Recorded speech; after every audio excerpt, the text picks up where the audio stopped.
আসসালামু আলাইকুম। প্রিয় ভাইরা, সকলে ভালো আছেন? আজকে আমরা দুটো গ্রামের ভাই এবং বোনেদের সাথে সাক্ষাৎ করেছি। আমরা মানুষের সামনে উপস্থাপন করেছি আমরা আগামীর বাংলাদেশ দুর্নীতিমুক্ত একটা বাংলাদেশ গড়তে চাই।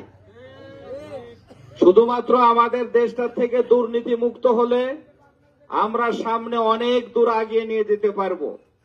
মনে করেন যে রাস্তাটা আজকে আমরা বানিয়েছি, এই রাস্তা আমার আপনার করের টাকা দিয়ে, ট্যাক্সের টাকা দিয়ে, ট্যাক্স মানে ইউনিয়ন পরিষদের দেন সেটা শুধু নয়, আমরা বিড়ে কিনছি, সিগারেট কিনছি, বিস্কুট কিনছি, সবটার ক্ষেত্রে আমরা ট্যাক্স দিয়ে থাকি। আমরা যদি মজবুত একটা রাস্তা বানাই যাতে যদি দুর্নীতি না হয়, 10 বছর যদি চলে, তাহলে অন্য টাকা দিয়ে অন্য কোনো উন্নয়ন আমরা করতে পারবো। কিন্তু 5 বছর যদি চলে, তাহলে 5 বছরে আবার নতুন রাস্তা তৈরি করতে হবে।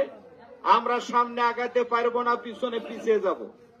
দুর্নীতির কারণে দেশটা পিছিয়ে আছে। বাংলাদেশ জামাত ইসলামী চাচ্ছে আগামীর বাংলাদেশ দুর্নীতি মুক্ত হবে। আমরা পারবো না সকলে ইনশাল্লাহ থাকতে? ইনশাল্লাহ। এই প্রত্যাশা আজকের কথা এখানে শেষ করছি। আল্লাহ হাফেজ।